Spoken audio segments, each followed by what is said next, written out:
జ్యోతిష్యాలయం ఆర్థిక ఉద్యోగ కుటుంబ మరే ఇతర సమస్యలకైనా పరిష్కారం చూపబడను. పరిష్కారం కోసం ఈ నంబర్ని సంప్రదించండి. 2019 అంటే ఇప్పుడు ఈ టైంలోనే పార్టీ పెట్టాల్సిన అవసరం వచ్చింది. అప్పుడు ఎందుకు ఆలోచన చేయలేదు? 2019లో మొదటిసారిగా నేను న్యాయమూర్తి పదవిలో నుంచి 175 నియోజకవర్గాల్లో పోటీకి సిద్ధమంటున్నారు. 175 నియోజకవర్గాలు తెలుగుదేశం మనిషే జడా శ్రవణ్ కుమార్ అనే ఒక ముద్ర మీ మీద. రేపు ఎన్డీఏ కూడిన తెలుగుదేశం పార్టీ మీరు ఏదన్నా పార్టీతో అలయన్స్ అవ్వాలనుకుంటున్నారా, లేకపోతే సింగిల్గానే 175 నియోజకవర్గాలు పోటీ చేయాలనుకుంటున్నారు? ఏ పార్టీతో? నమస్తే, వెల్కమ్ టు ఆర్టీవీ. ఆంధ్రప్రదేశ్లో ఎన్నికల వేళ ఇప్పుడు కొత్త సమీకరణాలు మారుతూ ఉన్నాయి. జై భీమ్ భారత్ పార్టీ రాష్ట్ర వ్యవస్థాపక అధ్యక్షులు జడా శ్రవణ్ కుమార్ ఉన్నారు. 175 నియోజకవర్గాల్లో పోటీ చేయడమే లక్ష్యంగా ఎన్నికల్లోకి వెళుతున్నారు. ప్రస్తుతం జడా శ్రవణ్ కుమార్ మాట్లాడదాం. రాబోయే ఎన్నికల్లో ఆయన వ్యూహాలేంటి, ఆయన మీద కొన్ని విమర్శలు ఆరోపణలు వస్తున్నాయి, వాటి మీద కూడా ఈ ఇంటర్వ్యూలో ఒక క్లారిటీ తీసుకున్నాం. సార్ నమస్తే. సార్ అంటే మీరు జై భీమ్ భారత్ పార్టీ అనే పార్టీని ఎందుకు పెట్టాల్సి వచ్చింది? మీరు న్యాయవాదిగా న్యాయమూర్తిగా సేవలు చేశారు, న్యాయవాదిగా ఇంకా కంటిన్యూ అవుతున్నారు, అందరికీ సుపరిచితులు. ఆ వృత్తిని కొనసాగిస్తూనే రాజకీయ పార్టీ పెట్టాల్సిన అవసరం ఏమొచ్చింది? అసలు ఆంధ్రప్రదేశ్లో నిజంగా కొత్త పార్టీ పెట్టడానికి స్కోప్ ఉందంటారా? ఇప్పుడు ఆంధ్రప్రదేశ్ రాష్ట్రం 1956లో ఏర్పడింది సార్. ఈ రోజు వరకు ఆంధ్రప్రదేశ్ రాష్ట్రంలో చూసుకుంటే సరే, కంబైన్డ్ స్టేట్లో ఎవరు కరెక్ట్ చేశారు, ఎవరు రైట్ చేశారు అనేది, తప్పు చేశారు అనేది పక్కన పెట్టారు సార్. 2014 తర్వాత ఈ రాష్ట్రం కట్టుబట్టలతోటి ఒక కొత్త రాష్ట్రం ఏర్పడింది. అప్పటి వరకు కంబైన్డ్ స్టేట్లో ఉన్నటువంటి ఆంధ్రప్రదేశ్ రాష్ట్రం 5,600 లోటు బడ్జెట్ తోటి మనల్ని కట్టుబట్టలతో బయటకు పెట్టేశారు. ఆంధ్రప్రదేశ్ రాష్ట్రానికి ఎంతో కొంత మంచి చేస్తాను అని చెప్పేసి కేంద్ర ప్రభుత్వంతో అలయన్స్ పెట్టుకొని భారతీయ జనతా పార్టీ, తెలుగుదేశం, జనసేన 2014లో ప్రజల ముందుకు వచ్చారు.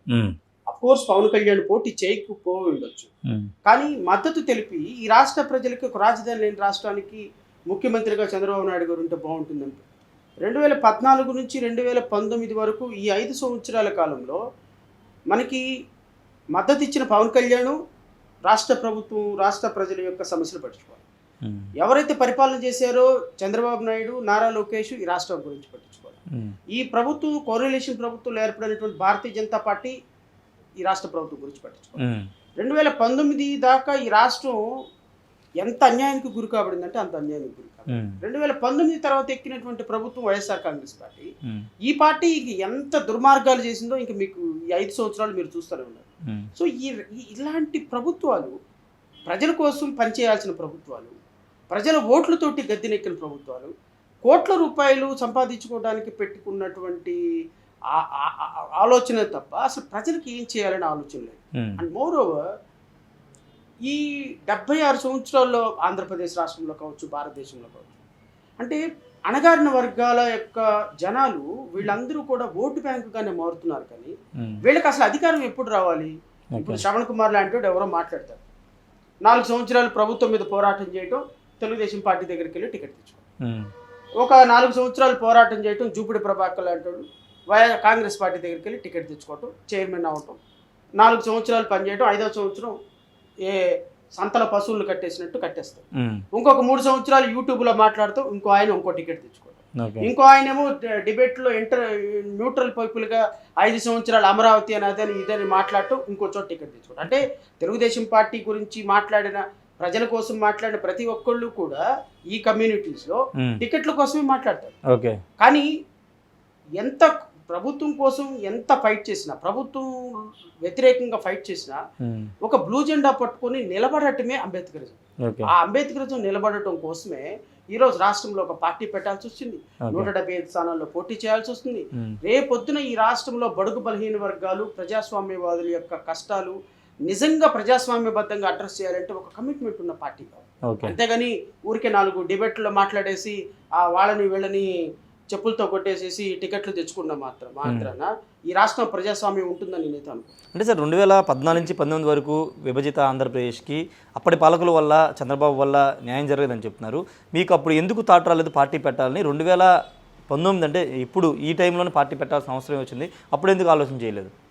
సార్ నేను ఉద్యోగానికి రిజైన్ చేసి బయటకు వచ్చిందే 2019 సంవత్సరం. ఓకే. సో 2019 వరకు నేను జడ్జిగా ఉన్న కారణంగా, ఓకే. సో జడ్జిగా ఉన్నప్పుడు పార్టీ పెట్టలేదు అనే ప్రశ్న ఉత్పన్నం కాదు. ఓకే. సో 2019లో మొదటిసారిగా నేను న్యాయమూర్తి పదవిలో నుంచి బయటకు వచ్చి ఓకే. ప్రజల కోసం ఏదైనా పని చేయాలి అనుకున్నప్పుడు కరెక్ట్గా ఎలక్షన్ మూమెంట్లో వచ్చాను బయటికి. సో అప్పుడు కొంత ప్రయత్నం చేశాము. సో ఖచ్చితంగా 2019 తర్వాత ప్రజలతో నా కనెక్టివిటీ స్టార్ట్ అయింది. సో మీడియాతో నా కనెక్టివిటీ స్టార్ట్ అయింది, ఉద్యమాలతో నా కనెక్టివిటీ స్టార్ట్ అయింది. కాబట్టి సో 2019లో ఉద్యమం రాజకీయం స్టార్ట్ అయింది కాబట్టి పార్టీ పెట్టాను. అంటే పార్టీ మీరు పెట్టారా, మీ వెనకాల ఎవరు ఉండి పార్టీ పెట్టించారా, పార్టీని మీ వెనకుండి ఎవరైనా నడిపిస్తున్నారా? ఈ ప్రశ్న మీ సమాధానం. పార్టీ అనేది, రాజకీయ పార్టీ అనేది ఎవరికి రాజకీయ పార్టీ పెట్టించరండి. ఎందుకంటే రాజకీయ పార్టీ అనేది పెట్టాలి అంటే సార్ దానికి ఒక దమ్ము ధైర్యం ఉండాలి. ఈవెన్ 1000 కోట్ల రూపాయలు ఉన్నవాడు కూడా ఏదో ఒక పార్టీకి ఒక 100 కోట్ల డొనేషన్ ఇచ్చి ఎంపీఓ ఎమ్మెల్యే అవుదామని చూస్తున్న ఈ రోజుల్లో ఒక సాధారణమైన న్యాయవాది, ఒక సాధారణమైనటువంటి న్యాయమూర్తి పదవి రిజైన్ చేసి వచ్చినటువంటి వ్యక్తి ఒక పార్టీ పెట్టాలంటే దాని వెనక ఎంత మదనం ఉందో అర్థం చేసుకోవాలి, దాని వెనుక ఎంత తపన ఉందో అర్థం చేసుకోవాలి. నేను ఏదో పార్టీలోకి వెళ్ళిపోయి ఎమ్మెల్యే టికెట్, మినిస్టర్ లేకపోతే ఎంపీ టికెట్ తెచ్చుకోవటం it is a matter of 5 minutes. ఎందుకంటే కొద్ది గొప్ప కొంత రాజ్యాంగం తెలిసిన వ్యక్తిగా, ఒక న్యాయం తెలిసినటువంటి వ్యక్తిగా, లేకపోతే రాజకీయ అంశాల పట్ల కొంత అవగాహన ఉన్న వ్యక్తిగా ఏ రాజకీయ పార్టీ దగ్గరికన్నా వెళ్ళి అయ్యా మీ కండవా నేను వేసుకుంటాను, నాకు కొంచెం టికెట్ ఇవ్వండి ఎమ్మెల్యే టికెట్ అంటే వాళ్ళు ఏదో ఒక టికెట్ ఇస్తారు. దాంట్లో నేను పోటీ చేయొచ్చు, కొద్ది గొప్ప మాట్లాడే అవగాహన ఉంది కాబట్టి ఆ పార్టీకి సేవ చేయొచ్చు. కానీ అవకాశాలు ఉన్నప్పటికీ కూడా ఆ పార్టీలోకి వెళ్లకుండా ముళ్ళబాటను ఎంచుకున్నటువంటి శ్రవణ్ కుమార్ అనేటువంటి వ్యక్తి ముళ్ళబాటలో పయనించడానికి కారణాలు ఏంటి అని వెతికితే పార్టీ పెట్టడం వెనుక ఉన్న మదన అర్థం అవుతుంది. ఓకే. అంతేగాని ఎవరు తెలుగుదేశం పార్టీకి పిచ్చిబట్టి నా చేత పార్టీ పెట్టిస్తుందా, లేకపోతే వాళ్ళకి డబ్బులు ఎక్కువై పెట్టిస్తారా, లేకపోతే జగన్మోహన్ రెడ్డికి డబ్బులు ఎక్కువయ్యి ఆయన ఓట్లు కొలగొట్టుకోవడానికి నేను లీడర్గా ఎన్నిక చేస్తాడా? ఎవ్వరికి పెట్టుబడి పెట్టరు సార్. సార్ ఇంతకుముందు మీరు అన్నారు 1000 కోట్లు ఉన్న వాళ్ళు కూడా పార్టీ పెట్టడానికి భయపడుతున్న రోజులు ఇవి. 100 కోట్లు ఏదో పార్టీలు టికెట్ తీసుకున్నారు సార్. మరి మీరు అంత ధైర్యంగా పార్టీ ఎలా పట్టగలిగారు? 175 నియోజకవర్గాల్లో పోటీకి సిద్ధమంటున్నారు. ఆర్థికంగా మీకు ఎలా అంటే అది? ఇప్పుడు నేను ఎప్పుడు ఒకే మాట చెప్తా, money is plays very vital role పాలిటిక్స్లో. Money is not only the factor, money may be the important factor. So money అనేది చాలా ఇంపార్టెంట్ అంశం, but money is not only the factor. అంటే ఓన్లీ ఒక్క మనీతోనే రాజకీయాలు జరుగుతాయి అని చెప్పడానికి. అందుకని నేనేమంటానంటే మనం పొలిటికల్ సిస్టంలో ఉన్నప్పుడు మనీతోటి పాలిటిక్స్ చేయాలి అనేది ఒక వెర్షన్. ఇప్పుడు నాకు కొన్ని ఇన్స్పిరేషన్స్ ఉన్నాయి. ఇప్పుడు 2014లో అరవింద్ కేజ్రీవాల్ 800 కోట్లు ఖర్చు పెట్టాడని ముఖ్యమంత్రి అయిన ఢిల్లీలో. సో ప్రజలతోటి నిరంతరం కనెక్టివిటీతో ఉండి ప్రజా సమస్యల పట్ల పరివర్తన లాంటి ఒక ఆర్గనైజేషన్ పెట్టి అరవింద్ కేజ్రీవాల్ ఒక 15 సంవత్సరాల పాటు నిరంతరం ప్రజల యొక్క సమస్యలను తీర్చి రూపాయి ఖర్చు పెట్టకుండా నామినల్ ఎక్స్పెండిచర్తో 67 సీట్లు తెచ్చారు సార్. అంటే అది ఢిల్లీలో వర్కౌట్ అయింది, కానీ ఆంధ్రప్రదేశ్ లాంటి ఒక ప్రాంతీయ రాష్ట్రంలో ప్రాంతీయ పార్టీల హవా కొనసాగుతున్న ఆంధ్రప్రదేశ్లో అసలు సాధ్యమయ్యే పని అది? ట్రూ. మీరు ఒక ప్రశ్న అడిగారు. ఆంధ్రప్రదేశ్ రాష్ట్రంలో 175 స్థానాల్లో ఈరోజు జై భీమ్రావ్ భారత్ పార్టీ అభ్యర్థులు పెడుతుంది. ఒక్క పార్టీ అభ్యర్థి దగ్గర కూడా కనీసం 5 లక్షల రూపాయలు ఖర్చు పెట్టే అవకాశం లేదు. కానీ ఒక రాష్ట్ర పార్టీ పెట్టిన సంవత్సరంలో 175 మంది అభ్యర్థుల్ని పెట్టడానికి చేసిన ప్రయత్నంలో సఫలమయ్యామా లేదా? ఇప్పుడు ఎందుకయ్యాం? వాళ్ళ దగ్గర ఏం డబ్బు ఉందని అయ్యామా? 100 కోట్ల రూపాయలు ఖర్చు పెట్టే నారా లోకేష్ ఒక పక్క, 10 లక్షలు కూడా ఖర్చు పెట్టలేని శ్రవణ్ కుమార్ ఒక పక్క, లేకపోతే 150 కోట్ల రూపాయలు ఖర్చు పెట్టే పవన్ కళ్యాణ్ ఒక పక్క, 2 లక్షల రూపాయలు కూడా ఖర్చు పెట్టలేని మల్లికార్జున ఒక పక్క, ఇట్లా 1000 కోట్ల రూపాయలు ఖర్చు పెట్టే జగన్మోహన్ రెడ్డి ఒక పక్క, 2 లక్షలు కూడా ఖర్చు పెట్టలేని దస్తగిరి ఒక పక్క. ఇట్లా రాష్ట్రంలో 175 నియోజకవర్గాల్లో సామాన్యులు నుంచోగలిగాము అంటే డబ్బుని నుంచున్నామా? డబ్బే అన్నిటికీ పరమావధి? నో. మేము గెలిచినా ఓడినా, 1 ఓటు వచ్చినా, 100 ఓట్లు వచ్చినా, 1000 ఓట్లు వచ్చినా, 1,00,000 ఓట్లు వచ్చినా, మా లక్ష్యం there must be an alternative. అంటే పోటీ చేయడమే లక్ష్యమా? గెలుపు లక్ష్యం కాదు. గెలుపు లక్ష్యమే, కానీ గెలవలేని పరిస్థితి కదా. సో గెలవలేనప్పుడు ఏం చేయాలి? గెలవలేనప్పుడు అట్లీస్ట్ గెలవలేము కదా అని, ఇప్పుడు రన్నింగ్ రేస్లో 10 మంది పాల్గొంటారండి, ఒక్కళ్ళే గెలుస్తారు, 9 మంది డ్రాప్ అవ్వరు కదా. సో మా లక్ష్యం గెలవాలి. కానీ 10వ ప్లేస్ వచ్చినా వి డోంట్ మైండ్. ఓకే, నాకు 10వ ప్లేస్ వచ్చినా నేను సిస్టంలో కాంపిటీషన్లో ఉన్నా. శ్రవణ్ కుమార్ అనేటువంటి వ్యక్తి నోటాకి ఓటేయకుండా నేను ఒక జడ్జి పోస్ట్ వదిలేసి ఒక న్యాయవాదిగా రాజకీయ పార్టీలు నాకు టికెట్ ఇస్తానన్నా, నాకు ఎంతో గొప్ప భవిష్యత్తును వదిలేసి ప్రజల కోసం, సమాజం కోసం, ఒక మంచి సిస్టమ్ కోసం, రాజ్యాంగం కోసం, ప్రభుత్వాలు ఓట్లు వేయించుకొని మోసం చేసే విధానాన్ని ప్రశ్నించడం కోసం ప్రజల దగ్గరకు వచ్చారు. ప్రజలు ఇంటి ముందు నుంచున్నా, నాకు ఒక్క ఓటు ఏమని అడుగుతున్నా, ప్రజాస్వామ్యాన్ని బతికించడం కోసం ఓటు ఏమని అడుగుతున్నా, ప్రజలు ఖచ్చితంగా విశ్వసిస్తారు. నువ్వు 10,000 రూపాయలు ఇవ్వలేదని ఓటు వేయటం మానరు అని నాకున్నటువంటి నిశ్చితమైన అభిప్రాయం. సో డబ్బుతో అన్ని రాజకీయాలు నడవవు. ఖచ్చితంగా ప్రజల్లో ఒక చేంజ్ వస్తుంది. చేంజ్ వచ్చేంత వరకు పోరాటం చేస్తా. 2024, 2029, 2034, 2039 ఇంకో 20 సంవత్సరాలు నా లైఫ్ ఉన్నంత వరకు ప్రతి ప్రతి ఎలక్షన్లో ప్రజలని చైతన్యం చేయడానికి నా వంతు ప్రయత్నం నేను చేస్తాను. ఖచ్చితంగా నేనైతే సక్సీడ్ అవ్వగలననే నమ్మకం నాకైతే ఉంది. సార్, అంటే మీరు 2000 జడ్జి తర్వాత రిజైన్ చేసిన తర్వాత బయటకు వచ్చిన తర్వాత 2019 వైసీపీ ప్రభుత్వం మీద మీరు తెలుగుదేశం పార్టీ మద్దతుగానే ఫైట్ చేశారు. అలా కేసులకు సంబంధించి కానీ లేకపోతే ఏదైనా ఇష్యూస్ సంబంధించి కానీ చేశారు. తెలుగుదేశం మనిషే జడా శ్రవణ్ కుమార్ అనే ఒక ముద్ర మీ మీద అప్పట్లో పడిపోయింది. ఆ ముద్ర నిజంగా కంటిన్యూ అవుతుందా? దాన్ని చెరిపేయగలిగారా? ఇప్పటికి కూడా కంటిన్యూ అవుతుంది. ఇప్పటికీ కూడా. ఎందుకంటే తెలుగుదేశం పార్టీ మద్దతుతోనే శ్రవణ్ కుమార్ పార్టీ పెట్టాడని, తెలుగుదేశం మద్దతుతోనే శ్రవణ్ కుమార్ రాజకీయాలు చేస్తున్నాడని, తెలుగుదేశం పార్టీ ఏదో సపోర్ట్ చేస్తుంది అనేటువంటి ఒక అపోహ ప్రజల్లో ఉంది. అయితే వాళ్ళకి తెలియని విషయం ఏంటి అంటే, రేపు ఎన్డీఏ కూడిన తెలుగుదేశం పార్టీ ఎన్డీఏని ఓడించేది శ్రవణ్ కుమార్ అని అర్థం కావట్లేదు. ఎందుకంటే నేను తెలుగుదేశం పార్టీ ఒక ప్రాంతీయ పార్టీ, జనసేన ఒక ప్రాంతీయ పార్టీ, తెలుగుదేశం, జనసేన, భారతీయ జనతా పార్టీ ఒక ప్రతిపక్ష పార్టీ, మేము ఒక పార్టీ, సిపిఐ, సిపిఎం ఒక పార్టీ. మేమందరం కలిసి ప్రభుత్వం మీద ఫైట్ చేసాం. ప్రభుత్వం మీద ఫైట్ చేస్తే దానికి పెద్దన్న పాత్ర పోషించే అవకాశం ఉన్నది Telugu Desam party. So Telugu Desam party పెద్దన్న పాత్ర పోషించే ప్రధాన ప్రతిపక్షం ఉంది కాబట్టి మేము చేసేటువంటి పోరాటం అంతా కూడా తెలుగుదేశం అకౌంట్లోకి వెళ్తుంది. సో ఇప్పుడు సిపిఐ, సిపిఎం పోరాటం చేశారు. తెలుగుదేశం పార్టీ చంద్రబాబు నాయుడు అరెస్ట్ చేసినప్పుడు కానీ, కరెంట్ బిల్లుల కోసం కానీ చాలా పోరాటాలు తెలుగుదేశంతో కలిసి చేశారు. ఇప్పుడు వాళ్ళు కాంగ్రెస్ పార్టీ కూటమిలో ఉన్నారు. ఇప్పుడు కాంగ్రెస్ పార్టీ కూటమితో ఉన్నారు కదని తెలుగుదేశం ప్రభుత్వంతో కలిసి వాళ్ళు రాజకీయాలు చేస్తే వాళ్ళు స్పాన్సర్ చేసినట్ట కాదు కదా. సో నేను ఒక పార్టీగా, నాకు ఒక చిన్న పార్టీగా చిన్న ఉద్యమాలు చేసుకున్న సందర్భంలో తెలుగుదేశం పార్టీ వాళ్ళు ఫెసిలిటేట్ చేశారు. అంటే ఎట్లా ఫెసిలిటేట్ చేశారంటే, ప్లాట్ఫామ్ మాట్లాడటానికి ఒక అవకాశం ఇచ్చారు. ప్రజా ప్రభుత్వం మీద ఫైట్ చేసాం. వాళ్ళు ఇచ్చినటువంటి మీడియా సహకారం కొంత ఆ విధమైనటువంటి ఇంప్రెషన్ తీసుకొచ్చి ఉండొచ్చేమో కానీ, బట్ ఖచ్చితంగా నేనైతే మాత్రం ఐఎమ్ వెరీ షూర్ తెలుగుదేశం ప్రభుత్వం కనీసం ఒక కప్పు కాఫీ కూడా ఊరికే ఎవరికి ఇవ్వదు, మంచినీళ్ళ బాటిల్ కూడా ఇవ్వదు. తెలుగుదేశం చంద్రబాబు నాయుడు అంత పిసినారి, నారా లోకేష్ అంత ఎవరైనా వెళ్ళి కలవటానికి వెళ్తే ఒకవేళ వాళ్ళు వచ్చిన వాళ్ళు బొకే తీసుకొస్తే ఆ బొకే కూడా వాళ్ళు ఇవ్వకముందే లాక్కునేటువంటి క్యారెక్టర్ ఉన్నవాళ్ళు తప్ప. అంటే నారా లోకేష్ కానీ చంద్రబాబుని ఎప్పుడైనా కలిసారా? చాలా వాళ్ళకి చెప్తున్నారు, కలిసారు ఎప్పుడన్నా? తెలుగుదేశం పార్టీ అధినేత చంద్రబాబు నాయుడు గారు ఆయన మీద కుప్పంలో దాడి జరిగినప్పుడు ప్రజాస్వామ్య పరిరక్షణ వేదిక అని ఒక వేదిక ఏర్పాటు చేసి, ఆ వేదికలో భాగంగా నారా చంద్రబాబు నాయుడు గారి మీద జరిగిన దాడిని ఖండిస్తూ ఆయన ఒకసారి కలిశాను. చంద్రబాబు నాయుడు గారు అరెస్టు తర్వాత ఆయన జైల్లో ఉన్నప్పుడు వాళ్ళ అబ్బాయి సెంట్రల్ జైల్లో వాళ్ళ నాన్నగారి కోసం ప్రయత్నం చేస్తున్నప్పుడు ఒకసారి నారా లోకేష్ గారిని కలిశాను. ఈ 2 సందర్భాల్లోనే ఒక పార్టీ అధ్యక్షుడిగా నారా లోకేష్ని, చంద్రబాబు నాయుడు గారిని కలిశాను తప్ప అంతకుమించి ఆ పార్టీతో నాకు పెద్ద సంబంధాలు అయితే సార్. అంటే మీరు తెలుగుదేశం పార్టీ తరపున లేకపోతే తెలుగుదేశం పార్టీ చేసిన ఉద్యమాల్లో మీరు కూడా భాగస్వామ్యం అవ్వడం, తెలుగుదేశం పార్టీ ముద్ర వేసుకున్నారు. కానీ అనూహ్యంగా మీరు నారా లోకేష్ చంద్రబాబు టార్గెట్గా ట్విట్టర్లో కానీ యూట్యూబ్లో కానీ మీ ఛానల్లో కొన్ని వీడియోలు పెట్టి పెద్ద స్థాయిలో విమర్శలు చేశారు. అప్పుడు చాలామంది మాట్లాడుకున్నారు, జడా శ్రవణ్ కుమార్కి తెలుగుదేశం పార్టీకి ఏదో చెడింది, గ్యాప్ వచ్చింది, అందుకే రివర్స్ అయ్యి మాట్లాడుతున్నారు, యాంటీగా మాట్లాడుతున్నారు అనే పెద్ద విమర్శ మీ మీద వచ్చింది. సార్ అది విమర్శ అని మీరే అంటున్నారు.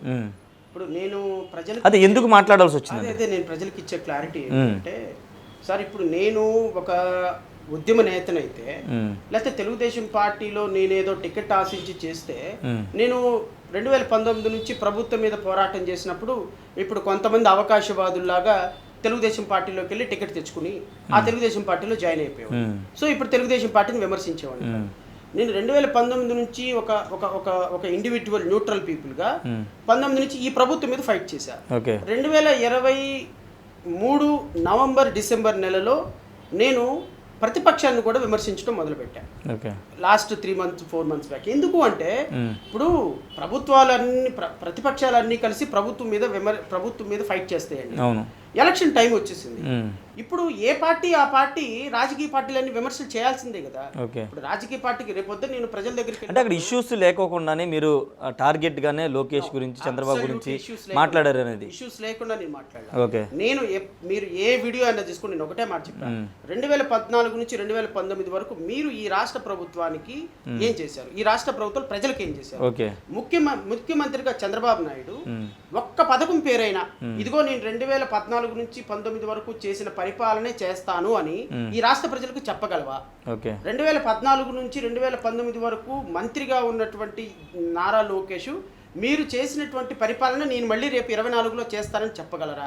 ఈ రాష్ట్రంలో అమరావతి రైతుల్ని మోసం చేసి, ఈ రాష్ట్రంలో ఎస్సీ ఎస్టీలను మోసం చేసి, ఈ రాష్ట్రంలో లా అండ్ ఆర్డర్ని కప్పెట్టి 100 కోట్ల రూపాయలు అమరావతిలో భూ కుంభకోణం చేసినటువంటి నారాయణ లాంటి, గట్టా శ్రీనివాసరావు లాంటి, పత్తిపాటి పుల్లారావు లాంటి వ్యక్తులకి ఈరోజు తెలుగుదేశంలో స్థానం ఇస్తున్నారు.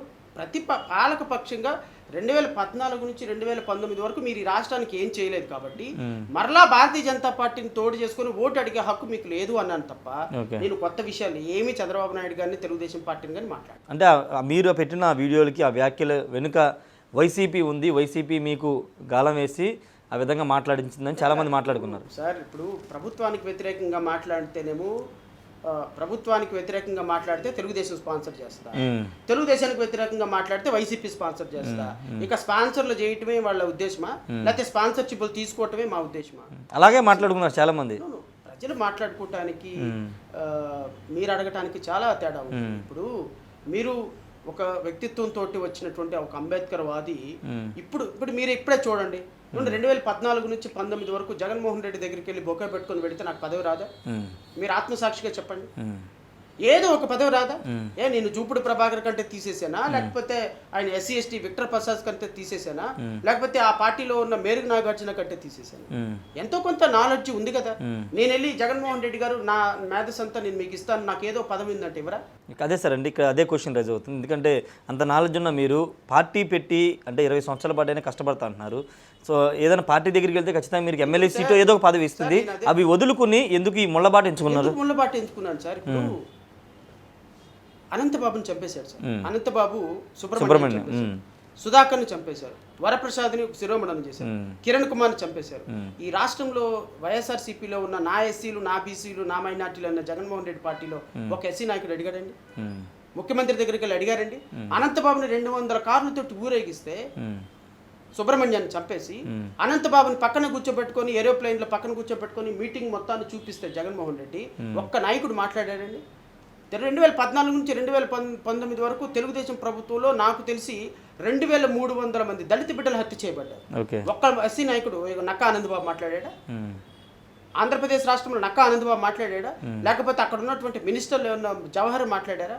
వీళ్ళందరూ మినిస్టర్లుగా ఏ ప్రభుత్వంలో నువ్వు అధికార టికెట్ తీసుకొని ఇప్పుడు సోకాళ్ళు తలగుట్లు కట్టుకొని మొన్నటిదాకా ప్రజాస్వామ్యం ఉద్యమం అని మాట్లాడిన వాళ్ళు రేపొద్దున తెలుగుదేశం ప్రభుత్వంలో వచ్చి రేపొద్దున ఏదైనా ఒక ఎస్సీ వాడికి అన్యాయం జరిగితే ఆ నాయకులు మాట్లాడగలరా? సో ఇక్కడ ఉద్యమం వేరు, అంబేద్కరిజం వేరు సార్. మన ప్రభుత్వం కోసం ప్రజల కోసం పనిచేసేటప్పుడు ఒక న్యూట్రల్ పార్టీగా ఒక ఇండిపెండెంట్ వాయిస్ వినిపించగలిగితే రేపొద్దున నువ్వు ప్రభుత్వాలను ప్రశ్నించగలవు. కానీ నువ్వు తెలుగుదేశం పార్టీ ముసుకేసుకున్నావు అనుకోండి, తెలుగుదేశం దొడ్లో 175 మంది ఎమ్మెల్యేలు నువ్వు ఒక దొడ్లో కట్టేస్తారు నీ నావులాగా. వైసీపీలోకి వచ్చేస్తే వైసీపీలో 3 రోజుల గౌరవం ఉంటుంది, 4వ రోజు కింద కూర్చోబెడతా. సో నేను ఒక న్యాయమూర్తిగా పనిచేసి సెల్ఫ్ రెస్పెక్ట్ ఉన్న వ్యక్తిని, ఒక ఇండిపెండెంట్ వాయిస్ ను కోరుకున్న వ్యక్తిని, ఒక న్యూట్రల్ వాయిస్ ను కోరుకున్న వ్యక్తిని. అంతేగాని 4 సంవత్సరాల డిబేట్లో మాట్లాడి 5వ సంవత్సరం పార్టీలో టికెట్ తీసుకున్న వ్యక్తిని కాదు. నన్ను ఏ రాజకీయ పార్టీలో అయినా సరే ఎంత పెద్ద పదవి ఆఫర్ చేసినా నా జీవితం బ్లూ జెండాతో అంకితం, బ్లూ జెండాతోనే నడుస్తాను. ఎన్ని సంవత్సరాలు అయినా సరే అంబేద్కర్తోనే చచ్చిపోతాను. ఓకే, మీరు పోటీకి సంబంధించి 175 నియోజకవర్గాలు పోటీ చేస్తున్నారు. మీరు ఎక్కడి నుంచి పోటీ చేయబోతున్నారు, దాని సంబంధించిన వివరాలు? నేను మంగళగిరి అండ్ తాడికొండ కాన్స్టిట్యున్సీ నుంచి పోటీ చేస్తాను. 2 స్థానాల నుంచి పోటీ కాన్స్టిట్యున్సీస్లో నేను పోటీ చేస్తాను. ఒకటి రిజర్వ్డ్, ఒకటి అన్రిజర్వ్డ్. సో ఈ 2 కాన్స్టిట్యున్సీస్లో నుంచి నేను ఖచ్చితంగా పోటీలో ఉంటా. అమరావతి రైతులకు జరిగిన అన్యాయాన్ని, ఎస్సీ ఎస్టీలకు జరిగిన అన్యాయాన్ని, అమరావతి ఎస్సీ కాన్స్టిట్యున్సీ కొన్ని వేల మంది రైతులు అక్కడ అన్యాయం అయిపోయింది. వాళ్ళందరి కోసం అసెంబ్లీలో గళమెత్తి మాట్లాడాలంటే ఖచ్చితంగా నేను మంగళగిరి కాన్స్టిట్యున్సీలో అండ్ తాడికొండ కాన్స్టిట్యున్సీలో పోటీ చేయాలని అయితే. అంటే రాజధాని నియోజకవర్గాలు కాబట్టి రెండు ఎంచుకున్నారా? ఇష్యూస్ ఉన్నాయనే? నోను, రాజధాని నియోజకవర్గాలు కాబట్టి తాడికొండలో నిజంగా రైతులకు అన్యాయం జరుగుతుంది. అలాంటి రైతులకు రేపు తెలుగుదేశం పార్టీ వచ్చినా న్యాయం చేస్తుందని నాకైతే నమ్మకం లేదు. ఎందుకంటే మళ్ళీ 10 సంవత్సరాల క్రితం జరిగిన అన్యాయమే వాళ్ళకి రిపీట్ అవుతుంది. మళ్ళీ ఈ నారాయణ వీళ్ళందరికీ ఎమ్మెల్యే టికెట్లు ఇచ్చిన వీళ్ళందరూ మళ్ళీ గద్దల్లాగా 100 కోట్ల రూపాయలు భూ కబ్జాబ్ చేస్తూ మళ్ళీ వాలిపోతారు. అక్కడ ఉన్న అసైన్మెంట్ రైతులకు న్యాయం జరగాలన్నా, ఎస్సీ ఎస్టీ బీసీ మైనార్టీ లేకపోతే అర ఎకరం పావు ఎకరం ఇచ్చినటువంటి కమ్యూనిటీస్లో ఉన్న వాళ్ళకి న్యాయం జరగాలన్నా ఖచ్చితంగా నాలాంటి అవగాహన ఉన్న వ్యక్తి, ప్రజా సమస్యల మీద లేకపోతే అక్కడున్న లీగల్ సమస్యల మీద నిజమైనటువంటి అవగాహన ఉన్నటువంటి వ్యక్తి అసెంబ్లీలో లేకపోతే వీళ్ళు మళ్ళీ రైతులు నమ్మేస్తారు. ఓకే సార్, ఇప్పుడు మంగళగిరి నియోజకవర్గం అనేది నారా లోకేష్ పోటీ చేస్తున్న నియోజకవర్గం. అక్కడ మీరు పోటీ చేయడం వెనక వ్యూహం కేవలం రాజధాని చెప్తున్నారు, కానీ ఏదన్నా వేరే వ్యూహం ఏమైనా ఉందా? సార్, నాకు వేరే వ్యూహం అంటే నేను నారా లోకేష్ని వ్యక్తిగతంగా ఓడించాలని అయితే మాత్రం రావటం. ఓకే. సో కానీ నేను అక్కడ పోటీ చేయటం వల్ల నారా లోకేష్ ఖచ్చితంగా ఓడిపోతాడు, అందులో డౌట్ లేదు. ఎందుకంటే నారా లోకేష్ లాంటి వ్యక్తిని అసెంబ్లీ గేటు కూడా తాకనివ్వకూడదు. ఎందుకంటే ఇలాంటి వ్యక్తులు ప్రజాస్వామ్యానికి మాయని మచ్చలు లాంటి వాళ్ళు. సో వీళ్ళు అవకాశవాదులు, వ్యవస్థలతో ఎలా అయినా ఆడుకునేవాళ్ళు. రెడ్ బుక్ పట్టుకొని తిరుగుతున్నారు. ఏంటంటే ఆ రెడ్ బుక్ అంటే ఏం చేద్దామని మీరు రేపొద్దున మీరు ప్రభుత్వంలోకి వస్తే ఐఏఎస్ని ఐపీఎస్ని మళ్ళీ సస్పెండ్ చేయించి హైకోర్టులో నిలబెడదామని. అంటే ప్రజాస్వామ్యం అంటే ఒక అవగాహన లేని, మైనార్టీ వర్గాలు బలహీన వర్గాలు అంటే ఒక రెస్పెక్ట్ లేని ఇలాంటి వ్యక్తులు అసెంబ్లీలోకి వెళ్ళకూడదు. అంటే చట్టబద్ధంగా చేస్తాం, ఏది చట్టానికి అతీతంగా చేయం, తప్పులు చేసిన వాళ్ళనే చట్టబద్ధంగానే శిక్షిస్తాం నారా లోకేష్. చట్టబద్ధంగా శిక్షించే వాళ్ళని బుక్లో రాసి ముందుగానే ప్రిపేర్ అవటం దేనికి? రేపొద్దున నిజంగానే తప్పు చేసి ఉన్నారు అనుకుంటే ఆ ఫైల్ చూసి అలా యాక్ట్ చేయండి. అంటే ముందుగానే మీరు పుస్తకంలో రాసుకొని అందరి పేర్లు రాసుకొని రేపొద్దున చట్టబద్ధంగా శిక్షిస్తామంటే ఎట్లా? అంటే అర్థం ఏంటి? మీరు రేపొద్దున చట్టాన్ని దుర్వినియోగం చేయబోతున్నారని అర్థం. Directly you are giving indication to everyone that I'm going to punish you. Okay sir, ఇంకొకటి, మీరు ఒక పార్టీ అధ్యక్షులుగా ఉన్నారు. చంద్రబాబు నాయుడు కుప్పంలో పోటీ చేస్తున్నారు, జగన్మోహన్ రెడ్డి పులివెందులో పోటీ చేస్తున్నారు, పవన్ కళ్యాణ్ పిఠాపురంలో చేస్తున్నారు. ఈ 3 నియోజకవర్గం కాదనుకుని లోకేష్ పోటీ చేస్తున్న నియోజకవర్గాన్ని ఎంచుకోవడానికి స్పెసిఫిక్ రీజన్ అంటే నేను నారా లోకేష్ గారు పోటీ చేస్తున్నారు కాబట్టి నేను చేయటం లేదు. I'm very clear. ఓకే. ఒకటి reserved constituency, 2 unreserved constituency. Okay. తాడికొండలో పోటీ చేయాలని నాకు ఇష్టం. తాడికొండ పక్కనే అన్రిజర్వ్డ్ కాన్స్టిట్యున్సీ మంగళగిరి ఉంది కాబట్టి 2 జియోగ్రఫికల్గా 2 పక్కనే ఉంటాయి. ప్రచారం చేయడానికి కూడా నాకు బాగుంటుందని. సో నారా లోకేష్ వేస్తున్నాడు లేదు అనేది నేను అప్పటికి గమనించలా. కానీ మంగళగిరి కాన్స్టిట్యున్సీలో కూడా నష్టపోయిన ప్రజలు ఉన్నారు కాబట్టి వాళ్ళ తరపున అంటే నాకు యాక్సెసిబిలిటీ ఉంటుంది కాబట్టి అక్కడ ప్రజలతో కొద్దిగా నాకు కనెక్టివిటీ ఉంది కాబట్టి సో నారా లోకేష్ వేస్తున్నాడా లేదనేది ఈవెన్ అక్కడి నుంచి విత్డ్రా చేసుకున్నా నేను అక్కడే కంటిన్యూ చేస్తాను సార్. అంటే ఒక ప్రచారం అనుకోవచ్చు, ఏదైనా అనుకోవచ్చు, ఆంధ్రప్రదేశ్లో వైసీపీకి ఎస్సీ ఓటు బ్యాంకు చాలా బలంగా ఉంది. ఆ ఓటు బ్యాంకుని జగన్మోహన్ రెడ్డి నిలబెట్టుకుంటున్నారు కాబట్టి ఆ ఓటు బ్యాంకు చీల్చడానికి శ్రవణ్ అడుగుపెట్టారు, జడా శ్రవణ్ కుమార్ అడుగుపెట్టారు. ఇప్పుడు మంగళగిరిలో కూడా లొకేషన్ గెలిపించడానికి SC vote bank YCP SC బ్యాంకుని చీల్చడానికి మీరు పోటీ చేస్తున్నారంటే ఏమండి? ఎస్సీలు ఓటు బ్యాంకు నేను ఉన్నాను కదా. శ్రవణ్ కుమార్ ఎస్సీ కాబట్టి ఎస్సీ వాళ్ళందరూ ఓట్లేస్తారు. శ్రవణ్ కుమార్ క్రిస్టియన్ కాబట్టి అందరూ ఓట్లేస్తారు. ప్రజలు కమ్యూనిటీ ఇతను మన కాబట్టి ఓట్లేయాలి అనుకుంటే ఈ దేశంలో ఈ రాష్ట్రానికి బీసీ ఎస్సీ ఎస్టీ ముఖ్యమంత్రిలో ఉండాలి. బీసీ ఎస్టీ వాళ్ళు నుంచుంటేనే ఎమ్మెల్యేలు అవ్వాలి. కానీ 85% ఉన్న ఎస్సీ ఎస్టీ బీసీలేమో పాలేర్లుగా ఉన్నారు. 3% 4% ఉన్న వాళ్ళు ఎందుకు అవుతున్నారు? ప్రజలు కులాన్ని పట్టి ఓటేరు. కానీ పార్టీలు చీల్చేస్తున్నాయి కదా సార్, ఓట్లు కులాల వారీగా పార్టీలు చీల్చేస్తున్నాయి కదా. నేను మీ టీవీ ద్వారా రాష్ట్ర ప్రజలకు చెప్తున్నాను, అసలు నారా లోకేష్ అనేటువంటి వ్యక్తి అసెంబ్లీలోకి రాకూడదు. ఓకే. అసెంబ్లీలోకి ఇలాంటి నారా లోకేష్ పవన్ కళ్యాణ్ లాంటి వ్యక్తులు అసెంబ్లీలోకి వస్తే అసెంబ్లీ అనేది రేపు ప్రజలు నవ్వులు పోలవుతారు. ఓకే. సో కాబట్టి నేను డైరెక్ట్గా చెప్తున్నాను. ఓకే. సో రేపొద్దున నేను చీల్చబోయేది తెలుగుదేశం ఓట్లు మాత్రమే.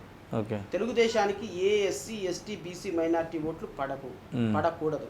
ఎందుకు అంటే బీజేపీతో కలిసినటువంటి ఎన్డీఏ తెలుగుదేశం ఎట్టి పరిస్థితుల్లో ఈ రాష్ట్రంలో అడుగు పెట్టదు. అంటే మీరు టీడీపీ ఓటు బ్యాంక్ చీలిస్తే అది వైసీపీ ప్లస్ అవుతుందిగా? ప్రాబబ్లీ ఎవరికి ప్లస్ అవుతుంది ఎవరికి మైనస్ అవుతుంది నాకు అనవసరం. ఇప్పుడు జగన్మోహన్ రెడ్డి అత్యంత దుర్మార్గుడు, అందులో డౌటే లేదు. 2019 నుంచి 2024 వరకు ఈ రాష్ట్రాన్ని సర్వనాశనం చేసినటువంటి ప్రథమ ముద్దాయి. అసలు జగన్మోహన్ రెడ్డికి ముఖ్యమంత్రి స్థానం కాదు కదా, ఎమ్మెల్యేగా గెలిచే అర్హత కూడా లేదు. కానీ అంతకంటే దుర్మార్గులు ఈ తెలుగుదేశం, జనసేన, భారతీయ జనతా పార్టీతో కలిసారు. అసలు జగన్మోహన్ రెడ్డిని ఆడిస్తుందే భారతీయ జనతా పార్టీ అండి. అలాంటి భారతీయ జనతా పార్టీతో కలిసి జనసేన, తెలుగుదేశం రాజకీయాలు చేస్తుంటే ప్రజలకు ఏం సంకేతం ఇద్దాం చెప్పండి. ఇప్పుడు ఆకలి అవుతుంది, అన్నం కావాలి, ఒకడు వచ్చి నిన్ను చంపేస్తానన్నాడు. నిన్ను చంపేస్తాను, నీకు అన్నం పెడతాను, నిన్ను చంపేస్తాను అన్నాడు, ఒప్పుకుంటామా? సో మనకి ఆకలితో అయినా ఉంటాం, కానీ ఎవడైనా చంపేస్తాను అంటే ప్రాణం భయం ఎక్కువ కదా. ఆకలితో పోల్చుకుంటే ప్రాణం విలువైంది. జగన్మోహన్ రెడ్డి సంక్షేమ పథకాలు ఇవ్వలేదు, ఎస్సీ ఎస్టీ వాళ్ళని కొట్టి చంపేస్తున్నాడు, ఇది ఒక పద్ధతి. అసలు మా మనుగడకే ఒక ప్రశ్నార్థకం బీజేపీ. ఓకే, అంటే బీజేపీ వస్తే రాష్ట్రంలో ఎవరు బతకాలని ఉండదంటారు. అసలు రాజ్యాంగాన్ని మార్చేటువంటి ఒక ఎస్సీ ఎస్టీలని, క్రిస్టియన్స్ని, ముస్లిమ్స్ని అన్యాయం చేసేటువంటి ఒక పార్టీ భారతీయ జనతా పార్టీ అండి. ఇప్పుడు సిఏఏ చట్టం తీసుకొచ్చింది, ముస్లిమ్స్కి ఎంత నష్టం దానివల్ల, రేపు చర్చిలకు వెళ్ళే క్రిస్టియన్లకి ఎంత నష్టం. ఇప్పుడు భారతీయ జనతా పార్టీని తీసుకొచ్చి ఆంధ్రప్రదేశ్ రాష్ట్రంలో మూలాలు ఇస్తున్నారు అంటే, మీరు ఇక్కడ ఉన్నటువంటి 1,50,00,000 మంది జీవితాలకి భరోసా లేకుండా పోయింది అంటే దానికి తెలుగుదేశం పార్టీ, జనసేన కారణం కాదా? వాళ్ళని మేము నిలువరించొద్దా? లేపొద్దున జగన్మోహన్ రెడ్డికి ఓట్లు వెళ్ళిపోతాయి కదా, కాబట్టి భారతీయ జనతా పార్టీతో కలిసిన ఎన్డీఏని గెలిపిద్దామంటే అల్టిమేట్గా మా ఆత్మగౌరవం, మా జీవనం, మా భవిష్యత్తు, మా ప్రాణాలు ఇంపార్టెంట్. సరే, ఓకే, ఫ్రాంక్లీ మాట్లాడుకుందాం. నిజంగా మీకు మా పార్టీ నుంచి 2024 ఎన్నికల్లో పోటీ చేయమని తెలుగుదేశం నుంచి కానీ వైసీపీ నుంచి కానీ ఆఫర్స్ వచ్చాయా లేదా? అది మనం చెప్పకూడదు, ఎందుకంటే వస్తాయా లేవా అనేది అది మనం, అంటే చాలా మంది మిమ్మల్ని ఆఫర్ చేశారనేది అది ప్రాబబ్లీ చరిత్ర ఉండొచ్చు. ఇప్పుడు నేను ఆ మాట చెప్పాను అనుకోండి, సార్ తెలుగుదేశం పార్టీలో నుంచి నాకు ఆఫర్లు వచ్చినాయి అని చెప్పాను అనుకోండి, అది సెల్ఫ్ బూస్టింగ్ అవుతుంది. ఓకే, సో నాకు నేనుగా డబ్బా కొట్టుకొని నాకు తెలుగుదేశం ఆఫర్ ఇచ్చింది, వైసీపీ ఆఫర్ ఇచ్చింది అంటే నేను వెళితే ఆఫరు వాళ్ళు ఇస్తారో అనే నమ్మకం నాకుంది. కానీ వాళ్ళు ఇచ్చారా లేదా నేను చెప్పను. అది ఇచ్చారా లేదా మీకే వదిలేస్తున్నా, ప్రజలకు వదిలేస్తున్నా. నిజంగా ఇవ్వగలిగిన స్థాయి, తీసుకోగలిగిన స్థాయి నాకుందా, ఆ పార్టీలోకి వెళ్తే నాకు ఇస్తారా లేదా, వాళ్ళు ఆఫర్ చేసి ఉంటారా లేదా అనేది ప్రజలు విజ్ఞతతో ఆలోచించండి. కానీ నేనైతే ఆ పార్టీలు ఆఫర్ చేసినాయి అని చెప్పను, ఆ పార్టీలు లేకపోతే నాకేదో గొప్పగా వస్తాయని చెప్పను. బట్ నేను వాళ్ళు ఎలాంటి ఆఫర్ ఇచ్చినా యాక్సెప్ట్ చేయను. కానీ నా భవిష్యత్తు కోసం, నా బ్లూ జెండాని పట్టుకొని మాత్రమే రాజకీయాలు చేయాలి అని ఆలోచిస్తాను తప్ప ఆ పార్టీలు రాజకీయంగా నాకేదో ఆఫర్ చేసినాయి అని చెప్పడానికి నేను నిరాకరిస్తున్నాను. I'm not interested to answer your question. Sir, ఇప్పుడు ఆంధ్రప్రదేశ్లో కీలకమైన నియోజకవర్గాలు కుప్పం కానీ, రేపు పవన్ కళ్యాణ్ పోటీ చేసిన పిఠాపురం, మంగళగిరి మీరు పోటీ చేస్తున్నారు, పులివెందుల జగన్మోహన్ రెడ్డి, ఇలాంటి కీలకమైన నియోజకవర్గాల్లో బలమైన అభ్యర్థులు పెట్టబోతున్నారు. వాటి మీద మీ ఫోకస్ ఏంటి? పిఠాపురంలో పవన్ కళ్యాణ్ పోటీ చేస్తున్నారు, పిఠాపురంలో జగ్గర్ప మల్లికార్జున అని చాలా పద్మశాలి అబ్బాయి, చాలా స్ట్రాంగ్ క్యాండిడేట్ ఉన్నారు. డీసీకి ఇస్తున్నారు, అక్కడ డీసీకి ఇచ్చాను ఆల్రెడీ. ఓకే, ఆల్రెడీ పులివెందుల్లో దస్తగిరి పోటీ చేస్తున్నారు. ఓకే, అంటే కుప్పంలో ఇంకా క్యాండిడేట్ నాట్ యెట్ ఫైనలిస్ట్, ఇంకా కొంచెం టైం పట్టే అవకాశం ఉంది. ఓకే, సో నేనైతే 175 స్థానాల్లో ఒక 50 మంది ఎమ్మెల్యేలు విజయాపజయాలు నేను ఇన్ఫ్లుయెన్స్ చేయగలిగిన కెపాసిటీ నాకు ఉందనిపిస్తుంది. ఎందుకంటే మేము ఒక కాన్స్టిట్యున్సీలో 5,000 నుంచి 10,000 ఓట్ల కోసం ట్రై చేస్తున్నాను. To be frankly say, even నేను కూడా ఎమ్మెల్యేగా గెలుస్తానని లేకపోతే ఏదో అసెంబ్లీకి వెళ్తానని నేనైతే అనుకుంటున్నాను. ఎందుకంటే ఇప్పుడున్న 100 కోట్లు 50 కోట్ల బిజినెస్లో అసలు ఒక ఓటర్ దగ్గర నుంచి రావటమే చాలా కష్టమైన పరిస్థితి. ఫస్ట్ 2024 ఎలక్షన్ వరకు నిలబడతాం. 2024లో ఒక 5,000 ఓట్లు, 5,000 ఓట్లు కాన్స్టిట్యున్సీకి, ఎంపీ కాన్స్టిట్యున్సీ అయితే ఒక 10,000 ఓట్లు. సో ఓవరాల్గా నేను ఒక 15 లక్షల ఓట్లు కనుక తెచ్చుకోగలిగితే 24లో, నా ప్రయాణం 2024లో 15 లక్షలతోటి ప్రయాణం స్టార్ట్ అవుతుంది. సో నా టార్గెట్ 2029. 2029లో ఒక 50 ఎమ్మెల్యే సీట్లకి టార్గెట్ చేస్తాం. సో ఇది ఒక నిరంతర ప్రయాణం అండి పాలిటిక్స్ అనేది. ఏదో ఓవర్ నైట్ పాలిటిక్స్లోకి రాగానే మీరేమైనా పెద్ద హీరోనా మిమ్మల్ని చూసి ఓట్లు వేయటానికి, లేకపోతే మీరేమన్నా జగన్మోహన్ రెడ్డి లాగా మీ నాన్న ఏమైనా ముఖ్యమంత్రి, లేకపోతే నారా లోకేష్ లాగా వాళ్ళ నాన్న ఏమైనా ముఖ్యమంత్రి కాదు కదా. ఒక సాధారణమైనటువంటి ఎంప్లాయీ 5,000కి 10,000కి కేసులు వేసుకునే ఒక శ్రవణ్ కుమార్ ఏదో గుప్పెడు మందితోటి ఒక చిన్న పార్టీ పెట్టి నేను అన్ని కాన్స్టిట్యున్సీలో ఒక లక్ష్యంతో నుంచుంటున్నానంటే ఎమ్మెల్యేలుగా ఎంపీలుగా ఎన్నిక చేసి మమ్మల్ని అసెంబ్లీకి పంపిస్తారని నేనైతే అనుకుంటున్నాను. ఓకే. కానీ ప్రజలు నేను అనుకున్న స్థాయిలో మద్దతు ఇవ్వకపోయినా ప్రజలు ఖచ్చితంగా నా మాటలను విశ్వసిస్తారు అని అయితే నాకు నమ్మకం ఉంది. ఓకే. నేను ఒక 2 లక్షల మంది ఉన్న కాన్స్టిట్యున్సీలో నా మాట వినేవాళ్ళు 5,000 మంది ఉన్నారని నాకైతే నమ్మకం. ఓకే. ఈ 5,000 మంది నాకు ఒక్క ఓటేసి ఊపిరిస్తే ఈ ఊపిరితోటి ఇంకో 5 సంవత్సరాలు పోరాటం చేయడానికి అవకాశం ఉంటుంది. ఓకే. సో ఈ 5 సంవత్సరాలు పోరాటం చేస్తాను. ప్రజల్ని మెప్పించడానికి నిరంతరం వాళ్ళతో కనెక్టివిటీతో ఉండి వాళ్ళు గెలిపించినా ఓడించినా ప్రతి సమస్య మీద హైకోర్టులో పోరాటం చేస్తాను, వ్యవస్థల మీద పోరాటం చేస్తాను. ఒకవేళ 2014లో 2024లో మళ్ళీ చంద్రబాబు నాయుడు జగన్మోహన్ ఎన్డీఏ కూటమి అధికారంలోకి వచ్చింది అనుకోండి, ఇంకా వేరే మీడియా ఉంది కదా, ఆ మీడియాలో కూర్చొని పోరాటం చేస్తాం. హైకోర్టు ఎట్టు ఉంటుంది కదా. సో ఎవరు గెలిచినా ప్రజలతోటి ఉండాలి. ఓకే సార్, దస్తగిరి పార్టీలో చేరడానికి కారణం ఏంటి? ఆయన చాలా రాజకీయ పార్టీలు ఉన్నాయి, ఆయనకు సపోర్ట్ చేసిన తెలుగుదేశం పార్టీ ఉంది, ఆయన తరపున మీరు ఓకే వాదించారు, మీ పార్టీని ఎంచుకోవడానికి కారణం ఏంటి? దస్తగిరిని పులివెందులు అభ్యర్థిగా పెట్టడానికి కారణం ఏంటి? సార్, దస్తగిరి అనేటువంటి వ్యక్తి మేబీ అవినాష్ వివేకానంద రెడ్డి హత్య కేసులో నిందితుడు కాయి ఉండొచ్చు, కానీ అతను సాక్ష్యం ఒక్కసారి నేను చంపాను అని అప్రూవర్గా మారిన తర్వాత ఆయన సాక్షి అయిపోయాడు. ఓకే. సో రేపొద్దున కోర్టు ఏం శిక్ష వేయించడానికైనా ఆయన అంగీకరించాడు. ఇప్పుడు దస్తగిరికి కావాల్సింది డబ్బు కాదు సార్, భద్రత. Okay. He want safety. Dastagiri అనేటువంటి వ్యక్తి ఎప్పుడు ఎవరు ఎటు నుంచి దాడి చేస్తారో అని ఒక భయానకమైన వాతావరణంలో ఉంది. తెలుగుదేశం పార్టీ ఏమో కనీసం దస్తగిరి అనేటువంటి వ్యక్తికి ఎలా ఉన్నాడు అని చూడటానికి కూడా ఒప్పుకోని పరిస్థితి, వాళ్ళు సహకరించిన పరిస్థితి. ఓకే. అతన్ని మీడియాలో కూర్చోబెట్టి తనని వాడుకోవడానికి వాళ్ళు ముందుకు వస్తున్నారు, కానీ తన కష్టాల్లో ఉన్నప్పుడు కనీసం ఒక బెయిల్ అప్లికేషన్ వేసి అతను బయటకు తీసుకొద్దామనే అవకాశం లేదు. తన భార్య పిల్లలు రోడ్డు మీద ఉన్నప్పుడు వాళ్ళకి ఏదైనా సహకారం చేద్దామనే ఆలోచన లేదు. అలాంటి పరిస్థితుల్లో ఆ భార్య పిల్లలు కట్టుబట్టలతో నా దగ్గరకు వచ్చినప్పుడు నేను వాళ్ళని ఆదరించాను. ఓకే. అమ్మ, నేను ఖచ్చితంగా మీ హస్బెండ్ బయటకు తీసుకొస్తానని చాలా కేసులు వేసాము, ఫైట్ చేశాము. నేను ఒక 2 నెలల్లోనే దస్తగిరిని బయటకు తీసుకొచ్చాను. దస్తగిరికి ఈ పార్టీలో నమ్మకం దొరికింది. ఓకే. ఒక భరోసా దొరికింది. ఇప్పుడు దస్తగిరి వెనుక మా పార్టీ నుంచి 5 లక్షల మంది అనుకున్నారు. ఓకే. 175 కాన్స్టిట్యున్సీలో దస్తగిరి ఒక క్యాండిడేట్ అవటం చేత దస్తగిరికి వైఎస్ వివేకానంద రెడ్డి కేసులో నిందితుడైన దస్తగిరికి చీమ చిట్టుక్కుమని అతనికి ఒంటి మీద గాయం అయితే ఈ రాష్ట్రంలో 5 లక్షల బహుజన ఎస్సీ ఎస్టీ బీసీ మైనార్టీ చేతులు లెగుస్తాయి. అతనికి దొరికింది భరోసా. ఆ భరోసా కారణంగానే ఈరోజు తను ఎమ్మెల్యేగా కూడా పోటీ చేసి జగన్మోహన్ రెడ్డి మీద నిలబడాలనేటువంటి ఎందుకంటే ఎమ్మెల్యేగా నిలబడటం వల్ల దస్తగిరికి రక్షణ దొరుకుతుంది. Because is not only an accused, is also a contesting candidate. So Jaganmohan Reddy నుంచి ఏ చిన్న ఉపద్రవం అవినాష్ రెడ్డి నుంచి అవినాష్ రెడ్డి నుంచి దస్తగిరి నుంచి నిందితుల దగ్గర నుంచి దస్తగిరికి జరిగినా ఓవరాల్గా దాని ఇంపాక్ట్ ఎలక్షన్ మీద పడుతుంది.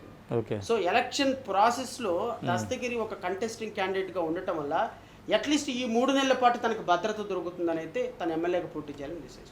సార్, ఇప్పుడు లాస్ట్ అంటే కంక్లూడ్ చేద్దాం. ఇప్పుడు చాలా పార్టీలు పొత్తులు పెట్టుకుంటున్నాయి. ఇప్పుడు టీడీపీ, జనసేన, బీజేపీ అలయన్స్ అయిపోయినాయి. ఇప్పుడు కాంగ్రెస్ పార్టీ వామపక్ష పార్టీలతో ముందుకెళ్తుంది. మీలాగే రిటైర్డ్ ఐఏఎస్ అధికారి విజయ్ కుమార్ గారు ఒక పార్టీ పెట్టారు, లిబరేషన్ కాంగ్రెస్ పార్టీ అని. మీరు ఏదన్నా పార్టీతో అలయన్స్ అవ్వాలనుకుంటున్నారా, లేకపోతే సింగిల్గానే 175 నియోజకవర్గాలు పోటీ చేయాలనుకుంటున్నారా? ఏం చెప్తారు? ఇప్పటికిప్పుడైతే మాత్రం ఏ పార్టీతో అలయన్స్ పెట్టుకునే ఆలోచన నాకు. ఓకే. 2029లో అలాంటి అలయన్స్ ఏదైనా వస్తే ఆలోచన చేస్తాను. కానీ 2024 వరకు 175 ఎమ్మెల్యే, 25 ఎంపీ స్థానాల్లో ఇండిపెండెంట్గా ఈ పార్టీ వ్యక్తిగతంగా అంటే ఎవరితో అలయన్స్ లేకుండా అన్ని స్థానాల్లో పోటీ చేయాలి అని అయితే డెసిషన్ తీసుకున్నాం. ఏ పార్టీతోటి పొత్తులో ఉండే సమస్య లేదు, అవకాశం కూడా లేదు. సార్, ఫైనల్గా ఏం చెప్తారు? మీరు పోటీ చేయాలనుకున్న తాడికొండ, మంగళగిరి నియోజకవర్గ ప్రజలకి, మీ పార్టీ పోటీ చేయాలనుకున్న 175 నియోజకవర్గ ప్రజలకి ఏం చెప్పాలనుకుంటున్నారు? సార్, నేను ప్రజలను కోరేది ఒకటే. ప్రజాస్వామ్యంలో ప్రతి 5 ఏళ్లకు ఒకసారి ఓటేస్తుంది. ఓటు వేస్తున్న ప్రతి రోజు వేసే రోజు మీరు రాజు, వేసిన తర్వాత సర్వెంట్ అయిపోతుంది. ఒక్కసారి వైఎస్ఆర్ కాంగ్రెస్ పార్టీ ఒక ఛాన్స్ అని ఈ రాష్ట్రాన్ని 35 సంవత్సరాలు 40 సంవత్సరాలు వెనక్కి తీసుకెళ్తుంది. తెలుగుదేశం పార్టీ మళ్ళీ నేనే అని ఆయన ఈ రాష్ట్రాన్ని సర్వనాశనం చేశారు. ఓటు వేసే ముందు ఒక్కసారి ఆలోచించండి. ఓకే, మన భావితరాల కోసం, మన పిల్లల కోసం, మన భవిష్యత్తు కోసం, రాష్ట్ర భవిష్యత్తు కోసం విజ్ఞతతోటి ఆలోచించి, కేవలం చంద్రబాబు నాయుడు మా సామాజిక వర్గం అని, జగన్మోహన్ రెడ్డి 2000 రూపాయలు ఇచ్చాడని మా సామాజిక వర్గం అని కాకుండా మన కోసం, మన పిల్లల కోసం, మన భవిష్యత్తు కోసం ఓటు వేయమని. అది ఎవరికి ఏ పార్టీకి వేసినా కూడా వి డోంట్ మైండ్. ఎందుకంటే ప్రజలు నమ్మితే ఎవరినైనా మహారాజుని చేస్తారు. తెలుగుదేశం పార్టీ ట్రాప్లో పడితే, ఎన్డీఏలో ట్రాప్లో పడితే మళ్ళీ చంద్రబాబు నాయుడు ముఖ్యమంత్రి. జగన్మోహన్ రెడ్డి సంక్షేమాన్ని నమ్మితే మళ్ళీ జగన్మోహన్ రెడ్డి ముఖ్యమంత్రి. కానీ వీళ్ళిద్దరి వల్ల ఈ రాష్ట్రానికో మన భవితరానికి ఒరిగేది ఏం లేదు. కాబట్టి ఈ ఒక్కసారికి ఆల్టర్నేటివ్గా నాలాంటి వ్యక్తికి అవకాశం ఇవ్వమని, మాలాంటి చిన్న చితక అభ్యర్థులు మీ ఇంటికి వచ్చినప్పుడు మీ అమూల్యమైనటువంటి ఓటు ఒక్క అవకాశంతో అభ్యర్థులకు వేసి ఊపిరినివ్వమని అయితే కోరుతున్నాను. Okay, thank you. మొత్తంగా ఇది ఒకటే చెప్తున్నారు, ఓటు వేసేటప్పుడు విజ్ఞతతో ఆలోచించమని జడా శ్రవణ్ కుమార్ చెప్తున్నారు. ఒక్కరోజు రాజుగా ఉంటారా లేకపోతే 5 ఏళ్ళు రాజుగా ఉంటారా మీరే తేల్చుకోవాలంటూ ప్రజలకు చెప్తున్నారు. ఖచ్చితంగా 175 నియోజకవర్గాల్లో జైభీం భారత్ పార్టీ పోటీ చేస్తుంది. ఎంపీలతో పాటు 175 అసెంబ్లీ స్థానాలు పోటీ చేయబోతుందని చెప్తున్నారు. అటు మంగళగిరి, తాడికొండ 2 నియోజకవర్గాల్లో శ్రవణ్ కుమార్ పోటీ చేయబోతున్నారు. మంగళగిరి నియోజకవర్గంలో నారా లోకేష్ని కూడా ఓడిస్తా అని చెప్తున్నారు. అసెంబ్లీకి వెళ్ళనివ్వకుండా నారా లోకేష్ని అడ్డుకుంటానని శ్రవణ్ కుమార్ చెప్తున్నారు. ఏదేమైనప్పటికీ ప్రస్తుతం ఆంధ్రప్రదేశ్లో జైభీం భారత పార్టీ అయితే రాబోయే రోజుల్లో ఖచ్చితంగా 175 నియోజకవర్గ 25 పార్లమెంట్ స్థానాలు పోటీ చేయబోతుంది. కెమెరా పర్సన్ నానితో రాజేష్, RTV, విజయవాడ నుండి. మరిన్ని వీడియోస్ కోసం ఛానల్ ని సబ్స్క్రైబ్ చేయండి. లేటెస్ట్ అప్డేట్స్ కోసం వాట్సాప్ ఛానల్ ని ఫాలో చేయండి. అండ్ లింక్ డిస్క్రిప్షన్ లో ఉంది.